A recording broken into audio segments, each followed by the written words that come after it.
This past weekend, the live-action remake of DreamWorks' How to Train Your Dragon opened in theaters, so now it's time to rank all four How to Train Your Dragon movies, from the worst to the best.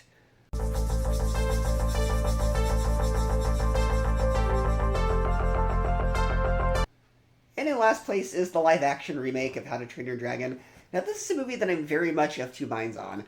On the one hand, from a technological and filmmaking perspective, I appreciate its ambition. It looks gorgeous, and the third act battle is epic. Though sometimes in shots where the human characters are riding dragons, the CGI doesn't always blend well, and you can see the green screen. But from a story perspective, it does nothing to justify its existence. Say what you will about the Disney remakes, but at least with some of those, I can see justification for the story changes. This does nothing new. It's essentially line for line and shot for shot the original film. Hollywood's writers went on strike back in 2023, and yet it seems their job here was just to press copy and paste from the original script into a new Word document and call it a day. Any little bits that are added are unimportant and just feel like throwaway lines that were left on the cutting room floor for the original. Somehow, despite doing nothing new, the film is still a full half hour longer than the original. Much like the 2019 Lion King remake, it's longer because shots go on unnecessarily longer. Now, the actors all give good performances. They manage to make it feel like their own, instead of just copying the performances of the original. But at the end of the day, it just feels like the movie exists for two reasons. One, to promote the new How to Train Your Dragon theme park area at Universal Orlando. And two, the director wanted a paid vacation to Iceland. This feels like a cover band doing a cover of your favorite song. It's fine, but it won't be the original. It's like when you make an amazing meal, and then you refrigerate the leftovers, and then reheat them the next day. It's still edible, but it's not as good as when it was fresh. Number 3, How to Train Your Dragon from 2010. Now, before you throw pitchforks at me for ranking this beloved original so low, let me be clear. This movie is a masterpiece. The only reason it lands at number 3 is because the two sequels are just that phenomenal. Everything about the 2010 original still shines.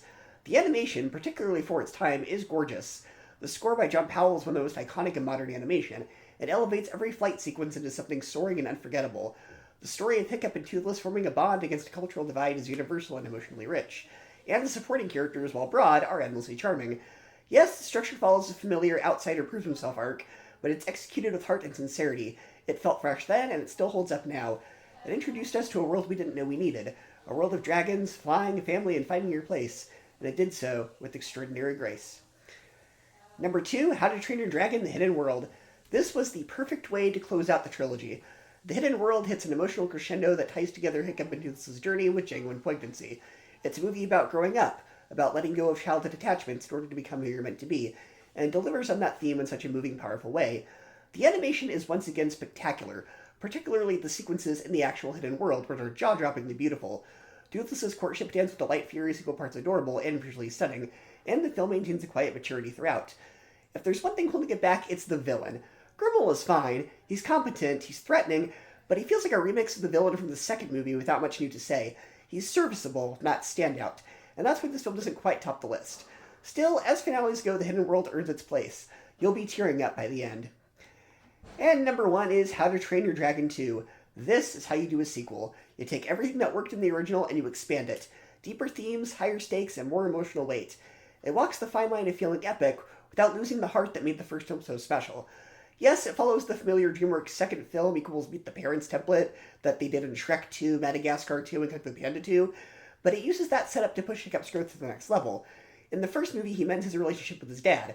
In this one, he discovers his long-lost mother and begins to understand where he comes from.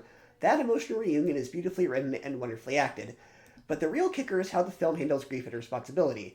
Hiccup is forced to grow up much faster than he wanted to. The death of a major character is handled with real weight, and the film never flinches from showing how that loss shapes Hiccup's arc. The villain, Drago Bloodfist, is one of DreamWorks' most formidable antagonists. He's not just a physical threat. He represents a brutal worldview in direct contrast to Hiccup's compassion. Their ideological clash gives the film a compelling edge. How to Train Your Dragon 2 is thrilling, emotional, and ambitious. It takes flight in all the right ways, and that's why it soars to the top of the list. It's good to show you How to Train Your Dragon films.